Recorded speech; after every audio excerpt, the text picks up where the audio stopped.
Hello you guys, welcome to the corner where we talk about anime, manga, and everything in between. Today we are talking about Fairy Tail Chapter 522.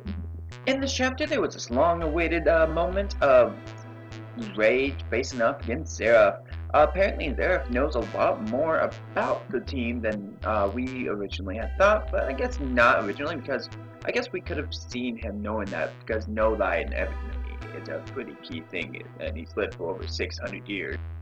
So Gray is deciding to face him on his own, and they're talking about a lot of things, and Zeref said something to him that really surprised him about Mavis, and that's going to be one of the things that I guess we're going to find out after a while, but it sounds like he has bigger plans than what he originally thought, and says that Mavis has such strong power that it needs to be under wraps.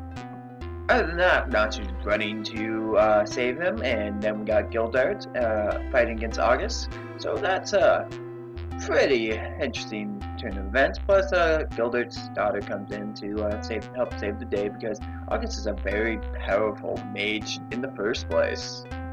And now, Gray decides to use his final trump card. The one thing he is told not to do, and apparently it's a lost spell as well. It's a spell that nobody's ever used before, and not even his own master.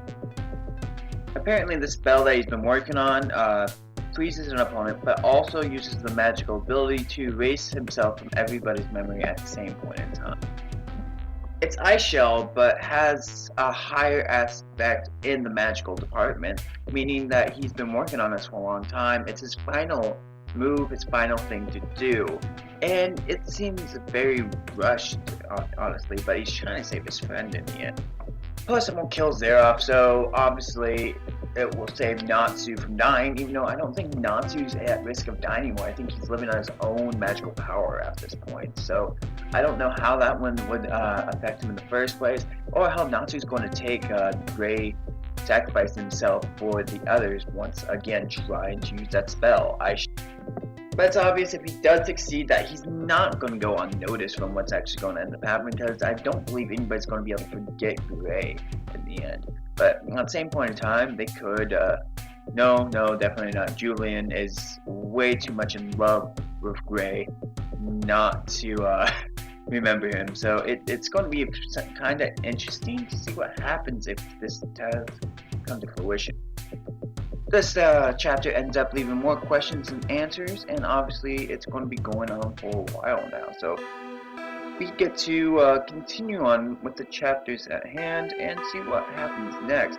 My thought is that Gray's probably for once going to succeed in Ice Shell, even though he's never ever been able to succeed because Natsu's come in and punched him in the face. Yeah, so either Natsu comes in, saves the day, punching him in the face once again, or Gray finally succeeds in the Ice Shell technique. I guess only time will tell on that one. The other thing is that Gildart and his daughter are going to have a rough time with August, because it seems like August has this plan in store for them. I don't know, it's weird.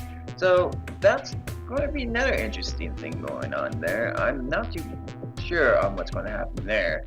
So I think it's a race to the guild now to see if they can save Gray, if they can win against Seraph, and Agnalia still needs to be killed. So there's something going on there as well. So if this war does end, we're going to end up having another arc anyways. A few more until Agnalia is actually dead. So we got a lot more to come from Fairy Tales, no matter how I look at this situation. So, but the chapter was fairly important on a few things, I guess. What Gray's plan was in the beginning, what he feels, what's going to end up happening, that he's using a lot of spells. They're scared of this spell because it's a spell that he's not supposed to know, and he understands that if Gray uses it, that he's just going to be frozen, not dead, but frozen eternally. Kind of like how Mavis was frozen in an ice crystal for the longest time. So, yeah, it's weird, but yeah. Yeah, but that would definitely save Natsu, but get rid of Gray. But I'm still curious on what's going to end up happening there. I'd like to try to do predictions for Fairy Tail, but from what's been going on, it's hard to predict one of the actions that they're going to take next. So, anyways, you guys, until the next chapter that will be coming out, I hope you guys have a great day and a fun one.